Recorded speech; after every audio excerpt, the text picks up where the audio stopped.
मैं डॉक्टर रोशन शेख मुंबई से आई हूँ और जैसा कि आप देख रहे हैं कि मैं एक क्रच लेके चल रही हूँ। तो आई एम बायलैटरल एम्प्यूटी। मेरे दो पैर नहीं है, जो राइट पैर है वो अबाउ नी नहीं है और जो लेफ्ट वन है वो बिलो नी नहीं है। I am using prosthetic now and I am walking with this crutch. उसके पीछे एक रीज़न है, मैं बाय बर्थ ऐसी नहीं थी। 2008 में कॉलेज से घर लौट रही थी और मेरा पहला सेमेस्टर एग्ज़ाम था। मैंने 10th में 92 स्कोर किया था और मुझे बचपन से ख्वाहिश थी कि मैं डॉक्टर बनूं। मेरे जो अब्बू हैं वो वेजिटेबल वेंडर हैं, सब्जी तरकारी बेचते थे। हमारी माली हालत अच्छी नहीं थी और मैं बस डॉक्टर बनकर घर को सपोर्ट करना चाहती थी। और जो मुझ जैसे गरीब तलबा तालबात थे, जो मुझ जैसे गरीब बीमार थे, उनकी खिदमत करने का जज्बा था और अल्लाह से दुआ करती थी कि अल्लाह मुझे उस काबिल बनाना। उस वक्त कुछ ज़राए नहीं थे, आप लोगों की तरह इतने सारे हेल्पिंग हैंड नहीं आते थे हमारे पास। और मेरा जो कॉलेज था वो घर से काफ़ी दूर था, मुझे लोकल ट्रेन से ट्रैवल करना होता था, मुंबई की लोकल ट्रेन। 7 अक्टूबर 2008 मामूल की तरह ही दिन था। मैं जब पेपर देकर अपने कॉलेज से निकली, मैंने 12 डब्बों की ट्रेन पकड़ी बैंड्रा स्टेशन से। मैं ट्रेन के पहले डब्बे में सवार थी। ट्रेन 12 डब्बों की थी और मेरा जो डेस्टिनेशन स्टेशन था वो जोगेश्वरी था। जोगेश्वरी से पहले एक अंधेरी स्टेशन आता है जो बहुत ओवर क्राउडेड होता है। जब वो स्टेशन आया तो मैंने सोचा कि नेक्स्ट स्टेशन मेरा है, मुझे अपनी सीट से उठ के दरवाजे की तरफ आना चाहिए। ये एक लम्हा था। इस एक लम्हे में जब मैं अपनी सीट से उठी और दरवाजे की तरफ आई और दूसरे लम्हे में मैंने जब आंखें खोली तो वो 12 डब्बों की ट्रेन मेरी इतनी दूरी से, मेरे आंखों से बहुत तेजी से गुजर रही थी। एक लम्हे के लिए मैंने सोचा कि मैं कोई ख्वाब देख रही हूँ। मैं तो ट्रेन के डब्बे में थी, ट्रेन की पटरियों पे कैसे आ गई हूँ और ट्रेन इतनी तेजी से मेरे सर के ऊपर से कैसे गुजर रही है। बस एक वहम था कि अल्लाह करे ये ख्वाब हो, लेकिन मैं पहले डब्बे में सवार थी। वो 12 डब्बों की ट्रेन मेरे दोनों पहियों से कुचल के चली गई। किसी ने भी चेन नहीं खींची ट्रेन की और जब ट्रेन काफ़ी दूर जाकर रुकी और मैं जो ट्रेन से गिरी थी वो 2 स्टेशन के बीच में मैं गिरी थी चलती हुई ट्रेन से। किसी ने ट्रेन की चेन नहीं खींची और तब मुझे एहसास हुआ जब मैंने अपने राइट पैर को कटा हुआ देखा पटरियों पर। उससे बहुत हैवी ब्लीड हो रहा था and I was conscious there. मैंने अपने आज़ा को ब्लीड करते हुए देखा, एक लावारिस की तरह पटरियों पर पड़े होके मैंने यहाँ वहाँ नज़रें दौड़ाई कि एटलीस्ट कोई अल्लाह का बंदा आसपास हो जो मेरी हेल्प को आगे आए। 2 स्टेशंस के बीच में थी तो लोगों को आने में टाइम लगा और उस वक्त हमारे पास सेलफोन नहीं होते थे। अभी तो माशाल्लाह हर स्टूडेंट के पास सेलफोन होते हैं। तो मेरे पास फ़ोन डायरी थी। जब लोग आए मेरे पास, इकट्ठा हुए 15-20 लोग, तो मैंने हर एक से रो रो कर गिड़गिड़ा कर उस हालत में मदद मांगी कि कोई अल्लाह का बंदा एटलीस्ट मेरे घर पे फ़ोन कर कर ये बता दे कि मैं इस हालत में यहाँ पर हूँ। क्योंकि बस मेरे जहन में उस वक्त एक बात चल रही थी कि मुझे लावारिसों की तरह यहाँ पर नहीं मरना। मुझे बस घर वाले मेरे साथ होने चाहिए जब मैं इंतकाल करूं, या उन्हें एटलीस्ट ये पता होना चाहिए कि मैं यहाँ पर इस हालत में हूँ। लेकिन अल्लाह की आजमाइश थी कि उस 15-20 लोगों में से किसी ने भी मेरी हेल्प नहीं की। मुझे छूना तो दूर की बात, उन्होंने मेरे फ़ोन डायरी से नंबर तक कॉपी करके फ़ोन लगाने की जहमत नहीं की, क्योंकि उन्हें डर था पुलिस इंटरोगेशन का, उनसे सवालात किए जाएंगे एटसेट्रा, बहुत सारी चीज़ें थी। तो उन्हें वो भी मजबूर थे। और तकरीबन 15-20 मिनट बाद मैं उसी हालत में वहाँ पड़ी रही, रोते हुए, गिड़गिड़ाते हुए। उसके बाद मुझे रेलवे की हेल्प मिलती है और मुझे गवर्नमेंट हॉस्पिटल लेकर जाते हैं। यहाँ भी अल्लाह की आजमाइश थी मेरे साथ कि जिस गवर्नमेंट हॉस्पिटल में मुझे लेकर जाया गया वहाँ पे ऑपरेशन स्ट्राइक था। मेरा जो एक्सीडेंट था वो तकरीबन 10-11 बजे हुआ और मैं शाम के 6 बजे तक उसी हालत में हॉस्पिटल के कॉरिडोर में पड़ी रही, क्योंकि उनका ऑपरेशन स्ट्राइक था। मुझे कोई भी सहूलत मुहैया नहीं की गई, बस सुपरफिशियल ड्रेसिंग करके मुझे ट्रॉली पर वहीं छोड़ दिया गया। जब मेरे घर वालों को इतला दी गई, जब उन्हें पता चला, वो भागते हुए आए और मुझे प्राइवेट हॉस्पिटल शिफ्ट किया।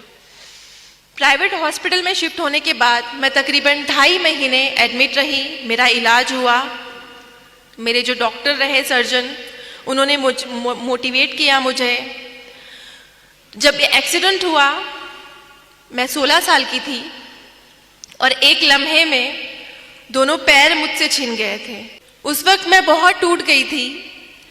मेरा जो दिमाग था बहुत बुरी तरह से जख्मी हो गया था जिस्म के साथ में, और जो लोग इयादत को आते थे वो उनके ज़बान पर यही बातें होती थी सेल्फ पिटीनेस की, कि 16 साल की बच्ची है, गरीब माँ बाप की औलाद है, जिंदगी भर माँ बाप के ऊपर बोझ बन के रहेगी, 2 पैर नहीं है, माजूर है, अपाहिज है, इसका कोई फ्यूचर नहीं है, इसको जिंदा क्यों रखा है। मैं भी अपने जहन में काफ़ी बातें सोचती थी, और मेरी जगह अगर कोई भी होता, कोई भी 16 साल का लड़का या लड़की होती, तो वो भी यही सोचती कि इस ट्रेन एक्सीडेंट में अल्लाह ने मुझे दूसरी ज़िंदगी तो दी, लेकिन इस तरह की बेबस वाली ज़िंदगी कि मैं एक तरफ से दूसरी तरफ खुद से करवट नहीं ले सकती हूँ, मैं खुद से वॉशरूम नहीं जा सकती हूँ। मुझे मेरी अम्मी गोद में उठाकर यहाँ से वहाँ वॉशरूम लेके जाती थी।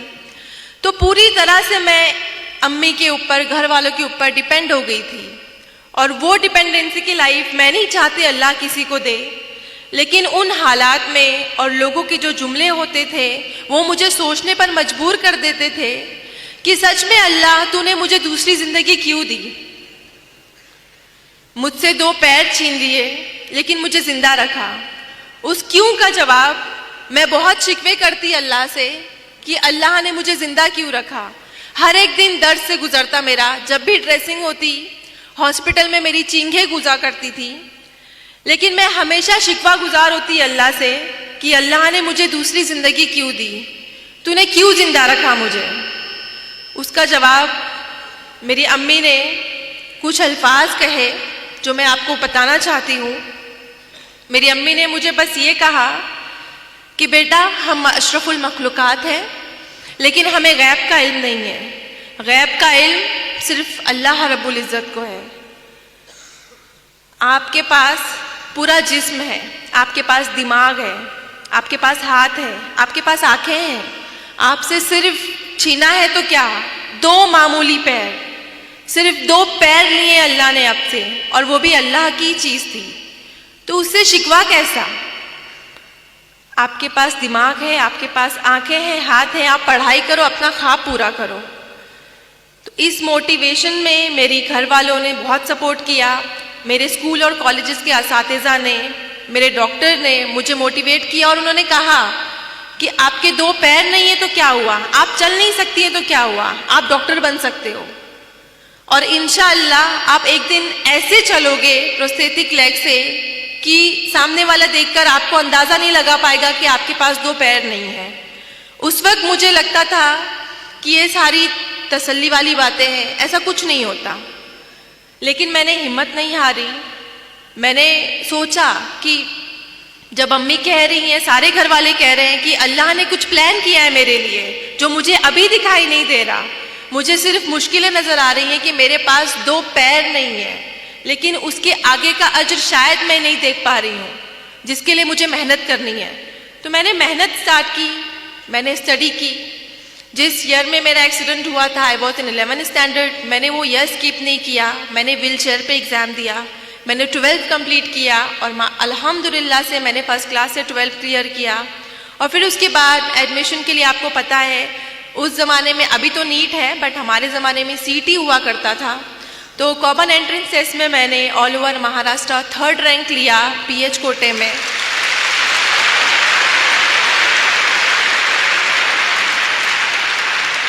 थर्ड रैंक लेने के बाद जिस तरह आपको खुशी हो रही है, मुझे इससे ज़्यादा खुशी हुई थी कि अल्हम्दुलिल्लाह मैं अपने ख्वाब के बहुत नज़दीक हूँ।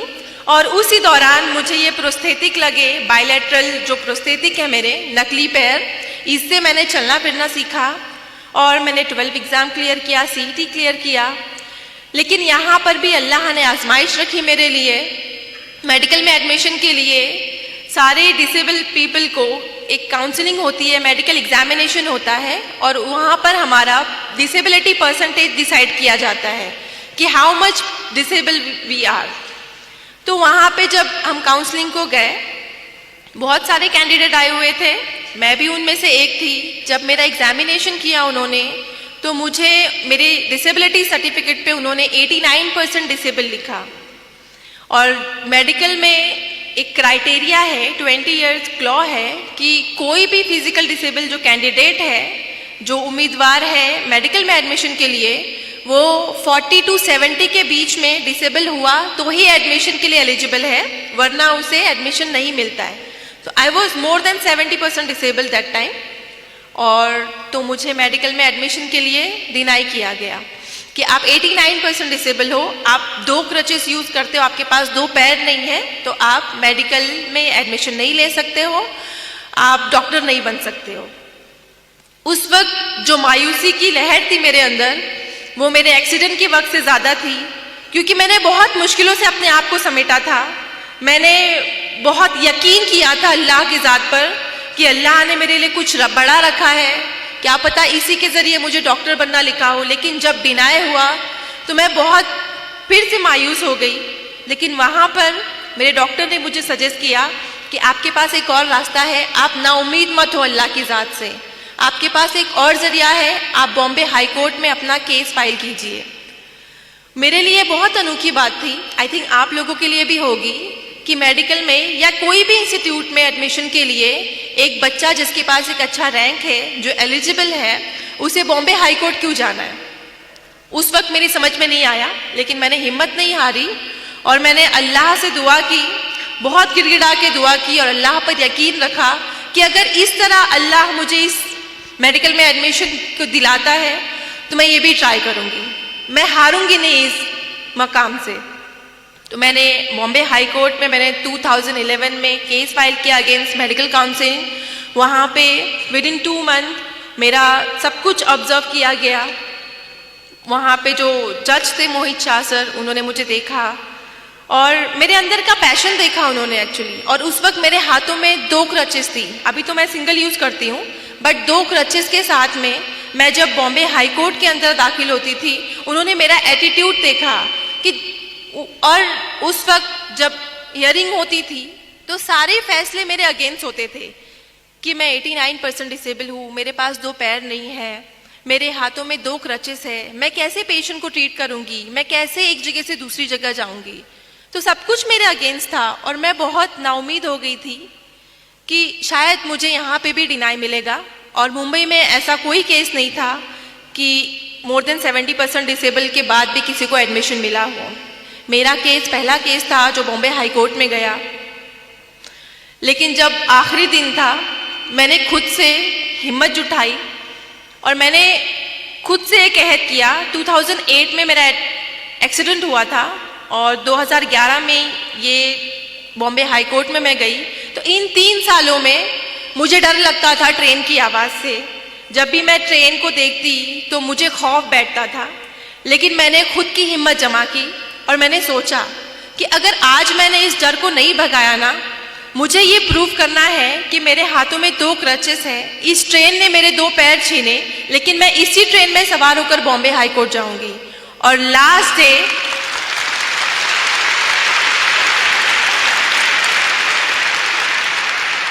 कोर्ट हियरिंग का फाइनल डे था, जब मेरे फेवर या अगेंस्ट में फैसला आने वाला था। मैंने ये रिस्क लिया, मैं अकेले मेरे जोगेश्वरी से CST ट्रेन में ट्रैवल करके गई और ये बात मेरे एडवोकेट ने जज साहब को बताई।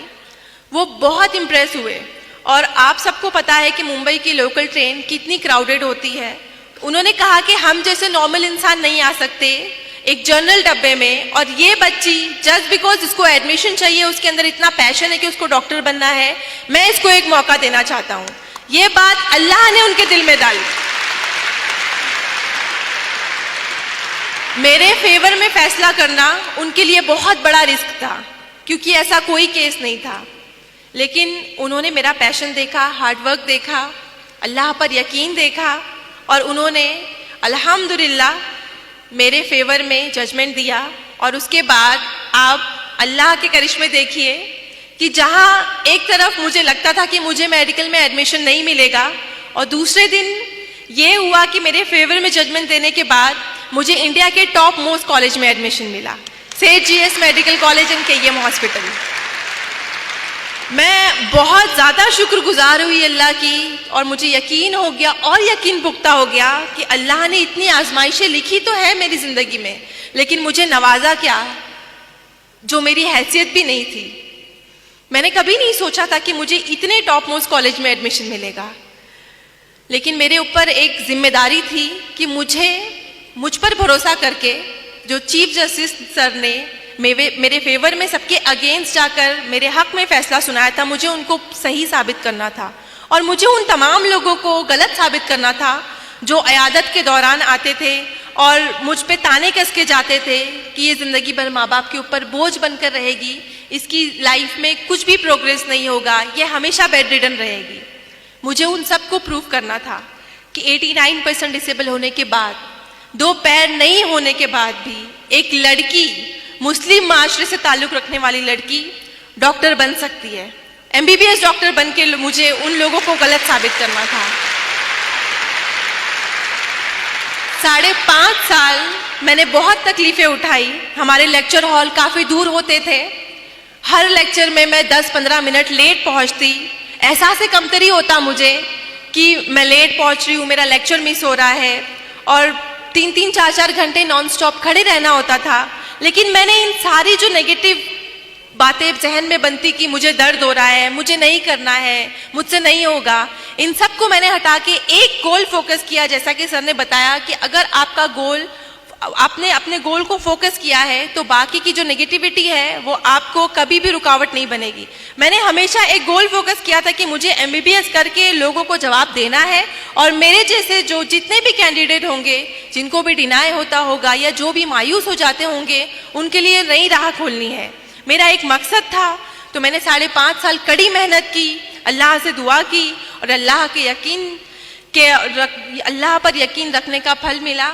और 2016 में मैंने फर्स्ट क्लास से एमबीबीएस पास किया।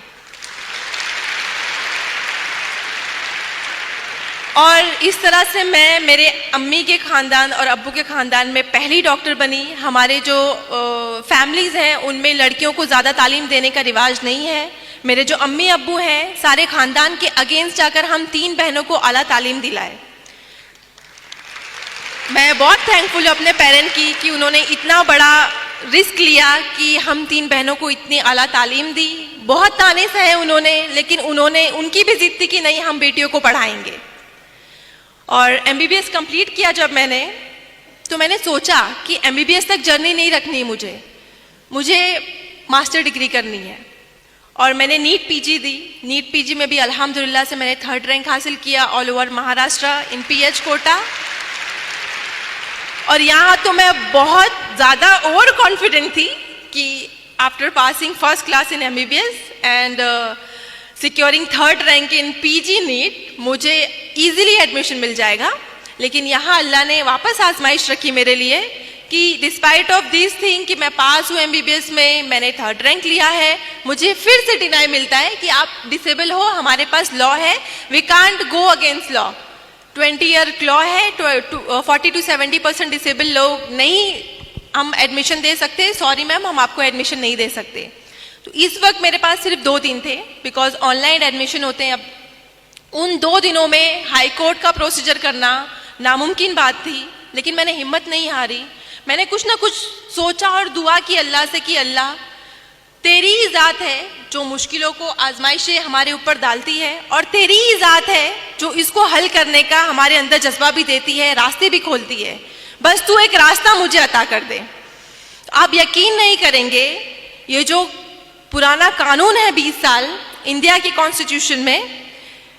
अल्लाह की गैबी मदद जो बोलते हैं, मैंने सिर्फ कहानियों में सुना था कि अल्लाह गैब से मदद करते हैं, लेकिन मेरी ज़िंदगी में ऐसे कई बार हुआ कि गैबी तरह से मुझे एक मेंबर ऑफ पार्लियामेंट ने मेरे सपोर्ट में आए। उन्होंने मुझसे पूछा कि बेटा क्या है, मैंने जस्ट उनको ऐसे ही बताया कि सर मेरा नीट पीजी में मैंने इतना एग्जाम स्कोर किया है, मुझे एडमिशन के लिए डिनाई किया जा रहा है and I have only 2 days। उन्होंने कहा डोंट वरी, मैं खुद दिल्ली जाता हूँ अभी फ्लाइट लेके। और आप यकीन नहीं करेंगे कि दिल्ली में वो गए और उस वक्त जेपी नड्डा सर थे सेंट्रल हेल्थ मिनिस्टर, उनके सामने मेरा एप्लीकेशन रखा और 2 दिन में इंडिया का 20 साल पुराना कानून चेंज हो गया।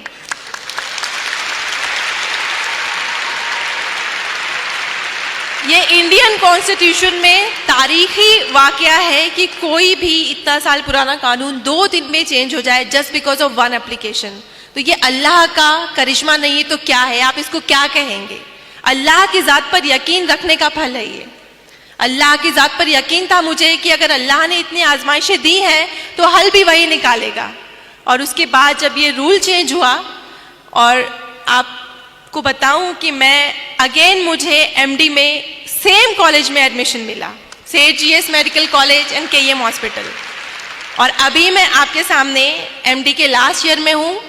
मेरे फाइनल एग्ज़ाम मई और जून में है। आप लोगों से दुआ की दरख्वास्त है कि आप लोग प्लीज़ मेरे हक़ में दुआ कीजिए कि मैं ये भी अच्छे नंबरों से कामयाब हो जाऊँ और लोगों को बहुत इंस्पायर करूँ। अल्लाह मेरे ज़रिए अगर ये काम करवाना चाहता है, मैं बहुत खुश हूँ। बस आप लोगों की दुआ चाहिए। ये सब मेरी ज़िंदगी के फैक्ट्स थे जो मैं आप लोगों के सामने रख रही थी। मैं अपनी ज़िंदगी के हालात इस मकसद से आपके साथ शेयर कर रही थी कि हालात चाहे जैसे भी हों, हमें अल्लाह की ज़ात से उम्मीद नहीं छोड़नी चाहिए, क्योंकि हालात को लाने वाली और उसको हल करने वाली ज़ात सिर्फ अल्लाह की होती है। हमें उसकी ज़ात पर तवक्कुल होना चाहिए। आपकी ज़िंदगी में बहुत सी परेशानियाँ आएंगी, मेंटली होंगी, फाइनेंशियली होंगी, फिजिकली होंगी, लेकिन आपको उनसे घबराना नहीं है, आपको उनसे डरना नहीं है और ना ही अपनी कोशिश को, अपनी मेहनत को बंद करना है। अल्लाह रब्बुल इज़्ज़त हमें 70 माओं से ज़्यादा चाहता है। आप सबकी अम्मी जितना चाहती है आपको एक रात बुखार हो जाए, आपकी अम्मी सारी रात नहीं सोती। अल्लाह ताला 70 माओं से ज़्यादा चाहता है हमें, तो हमारी हैसियत से ज़्यादा मुश्किलें कैसे दे सकता है वो हमें? बस उसकी ज़ात पर यकीन रखो। और कहते हैं ना, अल्लाह अपने उन्हीं बंदों को आजमाता है जिनको वो सबसे ज़्यादा प्यार करता है। इंसान को कोई चीज़ तब तक नहीं हरा सकती जब तक वो खुद हार ना मान ले। मुश्किलों से लड़ना सीखिए मेरे दोस्तों, इंशाअल्लाह कामयाबी आपकी कदम चूमेगी। जैसा कि शेर में कहा है, परेशानियों से भागना आसान होता है, परेशानियों से भागना आसान होता है, हर मुश्किल वक्त जिंदगी में एक इम्तिहान होता है। हिम्मत हारने वाले को कुछ नहीं मिलता जिंदगी में, हिम्मत हारने वाले को कुछ नहीं मिलता जिंदगी में, मुश्किलों से लड़ने वालों के कदमों में जहान होता है।